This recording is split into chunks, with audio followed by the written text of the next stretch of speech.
I'm living since the beginning of the war in Belgium, but I start my life from the beginning only last year, because before that it was just existing. I didn't feel anything. I didn't feel bad emotions or good emotions. I was like somewhere really, really deep down in totally darkness, and with only one thinking, why I'm still living, why I'm waking up every morning. And thanks to my son, he was next to me, and he is the one who really helps me went through these times, because otherwise I could not imagine the reason to keep living, to keep fighting for myself. So yeah.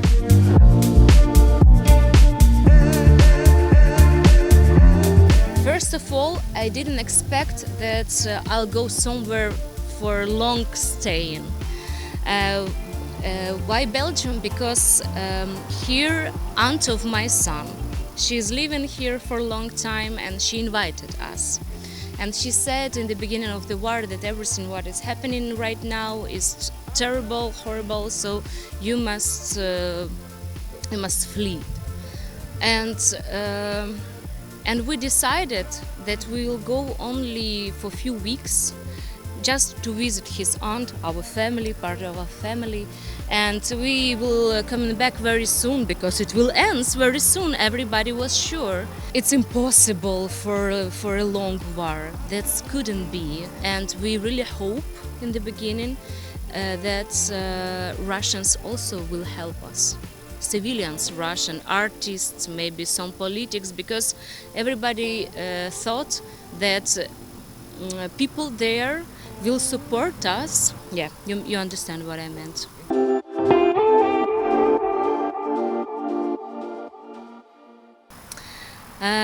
I started my life from the beginning, and I tried to integrate, because last year I was in Ukraine in April, and I realized that I'm not ready to return into the war, because it's still going, and even now it's more escalating, and like previous year it could be like 400 drones per year, and now it's 400 drones only in one night, only in one city. I didn't plan to coming back, because first of all I care about my son.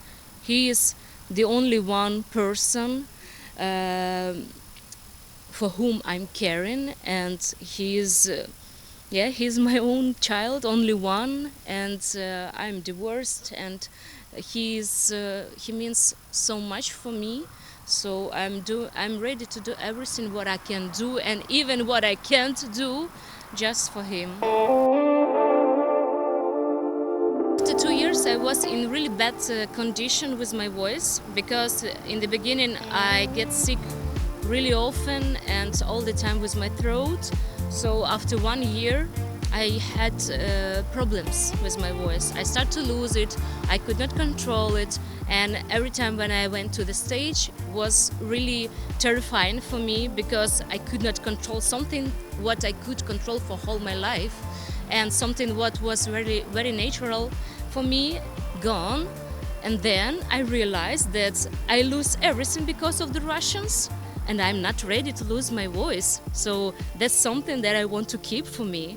And it was like also some point in my life when I realized that I have to keep moving, and I have to keep singing, not just for myself, not just for my son, for audition, but also for my parents who are great musicians, for my roots. Yeah, my dad is a singer, and my grandmother from my mom's side, from both sides, also very nice singer, yeah, artist. It was maybe in local level, but anyway, I have a very talented roots. And as I always said, that music is in my DNA, and it's something that really helps me to feel that I'm alive when I'm performing.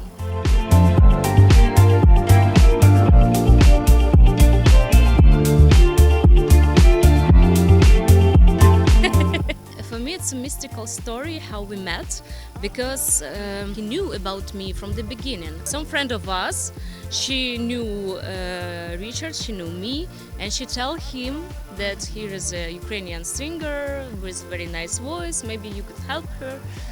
But Richard was busy at this time, you know, and me also, I wasn't ready to begin. The most comfortable time for me was night, when was silence around me, when was nobody around me. So when I'm talking about it now, it sounds really a bit crazy, but it's something that you couldn't control. And why I say that it's mystical, because after 2 years, when I went to Ukraine and coming back, I understand that I want to start my life from the beginning. I met Richard like in a few weeks. It happens. He calls me because of the game between Ukraine and Belgium. You want to sing there? I said, of course, because I was.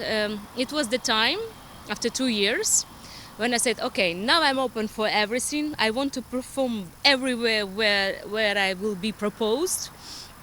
And when he said, could you perform? I said, of course, yes, without asking.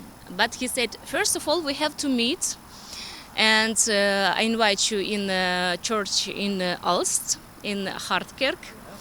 And when we met, I just came in this church, and it happens to me automatically. I start to singing Ave Maria, like Ave Maria, and it sounds so nice because of the acoustic, and my voice is like flew. He was impressed. He was impressed. You was impressed? I was impressed. Yes, I think so, because in 1 month after this meeting, we signed the contract that now we work together, and he is my manager. So yeah, it was like from first meeting, it was a click, even with my still mental problems. I was close in the beginning, but he made a lot of things for me, and it wasn't just blah blah blah blah blah. It was concrete moves. And I understand that I could trust this guy.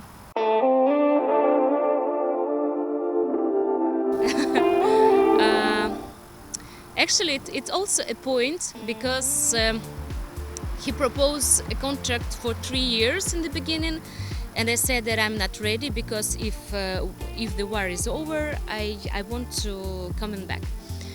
And he said, okay, it's just a formal, you can do whatever you want, I didn't keep you, it's just a formal. So it was also something for me, after what I realized that I could totally trust him, because he understands me, he feel what I feel, and he understand and accept my feelings and my wishes, and it's still going like this. He promotes me, he helps me with the contacts, but he never said to me what I have to sing, how I have to look, what I have to say, and I appreciate it so much, because before that, if I met some producers, they always said to me what I have to do. And with Richard, I have whole like freedom in my career, in my music, and it's so how to say it? It's inspiration for me.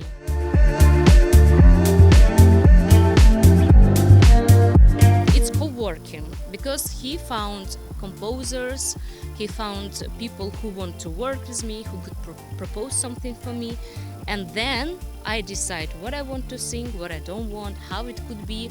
Like my first single, I was created with the Belgian composers, but it wasn't like, here is the song, sing it. We sat together in the studio and we created all together.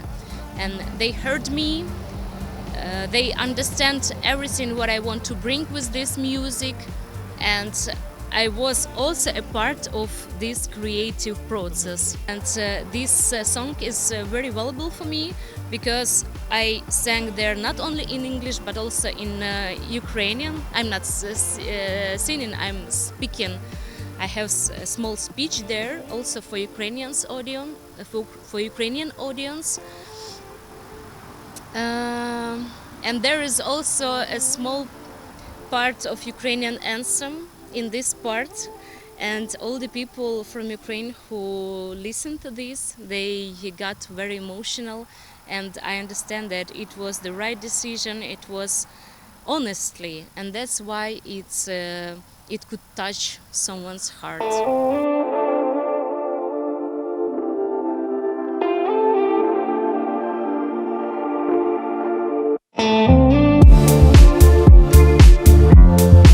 I want to reach the highest level of show business.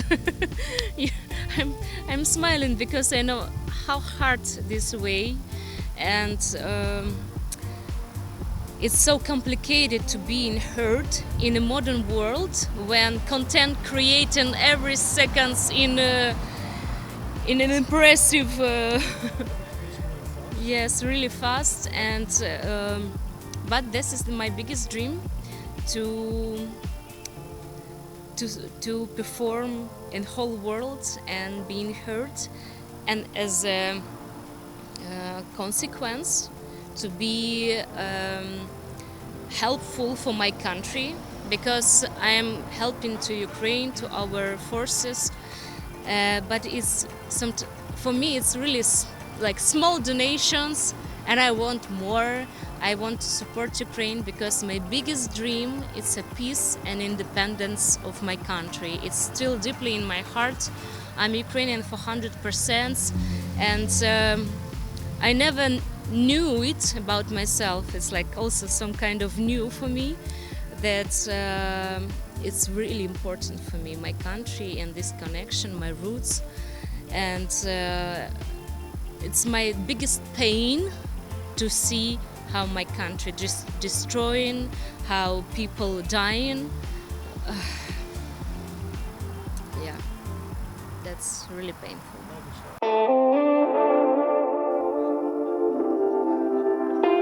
Moment, kijk, Richard, Helemaal. Lion's Heart. Goedemiddag. 2 jaar terug waren ze aan het praten, een zeker Fanny, die een zaak heeft in Rongen, vraagt mij om daar manager van te worden. Ik zeg, dat gaat niet. Want ik zit alle weekenden op een of ander voetbalveld in eerste klas, buitenland, noem maar op.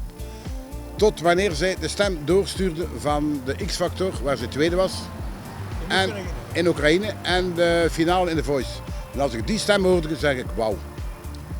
Ik heb dat toen naar verschillende mensen zonder namen te noemen gestuurd. Mensen in de muziekwereld, geen enkele reactie. Ongelooflijk, maar geen enkele reactie. Dan zit ik ook in het bestuur van de sportpers. En we gaven dit jaar een gala in de Gele Hartkerk in Aalst. Dat klikt mij. Bart noemt die persoon, eigenaar van die kerk. Dat klikte mij. Ik zeg, Bart, lukt je een keer zingen? En zo is het verhaal begonnen. En de eerste, denk 10 optredens waren allemaal vrienden, kennissen. Want gelukkig heb ik een groot netwerk. Door dat netwerk kan ik haar ook helpen. Een van haar eerste optreden was een wedstrijd België-Oekraïne. En ik vroeg haar, want ze is van Oekraïne uiteraard. Ik zei, wil dan een keer optreden? Een liedje of 2, 3. Zo is het in feite allemaal begonnen. Ja en nee, want door mijn werk ben ik ook veel weg. En we hebben daar een wagentje gekocht. Waar ze nu al verplaatsing kan doen uit eigen wil. Het enige dat bij mij nog toekomt zijn daar boetes. Nee, we hadden ooit een afspraak in de Marriott. En de meeste mensen rijden rond, niet in de stad. Knips natuurlijk. Zij heeft er lossen doorgereden. Dan vertelde ik mij zelfs, alle mensen zwaaien naar mij. Ja, het is niet moeilijk, hè, in de stad rijden. Ze geeft, lijkt dat iedereen, de meeste mensen al weten, die herkennen. Heeft ze een pracht van een stem. Ik geloof nog altijd in die stem. Vroeg of laat breekt dat door. We hebben nu net een nieuwe single gemaakt. Breekt die door, dan is ze nu al vertrokken. Kan zij eventueel het team om te zien halen of steun van de media, die we ook trouwens hebben. Want na de persvoorstelling in de Heilige Hartkerk hebben wij eens een reportage gemaakt met TV Oost, AVS, met meneer Willy, met u zelf, kan ik het zo zeggen. Ze heeft het laatste nieuws gehaald. Ze heeft een interview gedaan in Primo, die kortelings verschijnt. een interview in Dag Allemaal die dinsdag uitkomt.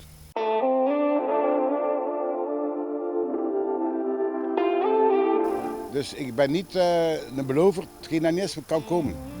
Maar ik kan haar niet laten dromen. Wat bedoel ik daarmee? Zij moet hier gelukkig worden, hier haar stem gebruiken. En het enigste wat zij meer kan doorbreken is haar stem. No more champagne and the fireworks are through. Here we are, me and you. Yeah, it's a nice song. And not so happy as everybody thinking. Yeah.